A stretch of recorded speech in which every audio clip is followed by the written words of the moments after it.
May we introduce you to people spending a lot of time and money on gaming machines in an Orem laundromat. Some even describe themselves as addicts. Tonight, you'll hear from the business owner who altered his machines just a little bit and the lawmaker who says the law needs to change yet again. A Utah County laundromat, once lined with slot machines and coin pushers, now looks more like an internet cafe.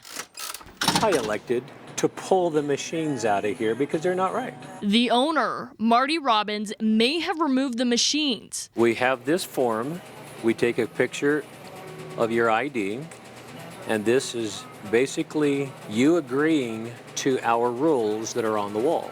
But what looks a lot like gambling still goes on in his shop. It's going to show you a cash value of how much you won. It is not gambling because when you come in, you're not putting your money into a bill acceptor. You're not receiving a ticket to go cash. If you put down your name and information, you are providing something of value. And instead of gambling, you are considered to be part of a sweepstakes. The sweepstakes that we have now are legal to the letter of the law of what they passed in March of 19.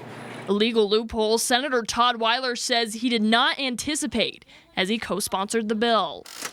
I'm very disappointed because we thought that this bill that we passed last year would kind of shut down these casino-type establishments that are popping up all over the state, especially in some of the more vulnerable, low-income neighborhoods. Weiler says a new draft of the bill should appear this 2020 legislative session to tighten up the loopholes in the language.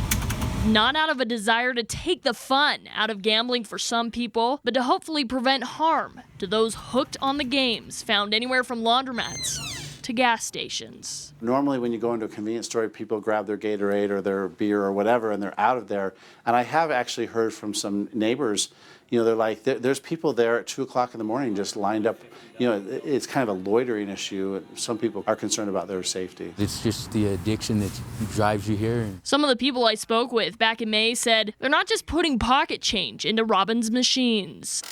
Like I've heard of people getting their inheritance and then spending it within a month or 2 weeks, you know, $60,000 to $100,000. It's just like, whoa, you know, like that's crazy. Since then, the makeup of the machines has changed, but the enticement of hitting it big remains the same. What's the difference between someone coming in and playing their whole paycheck and now I can't pay my rent versus I'm going to go take my whole check and I'm going to go buy marijuana and heroin and everything else? Did we kill anybody? Did anybody die because of that? And like it or not, there we got some magic potions. The Utah gambling game continues. If it's not right, I'm not going to do it.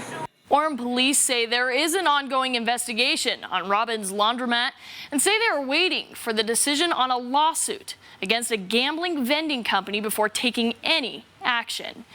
In studio, Aaron Cox, Fox 13 News, Utah.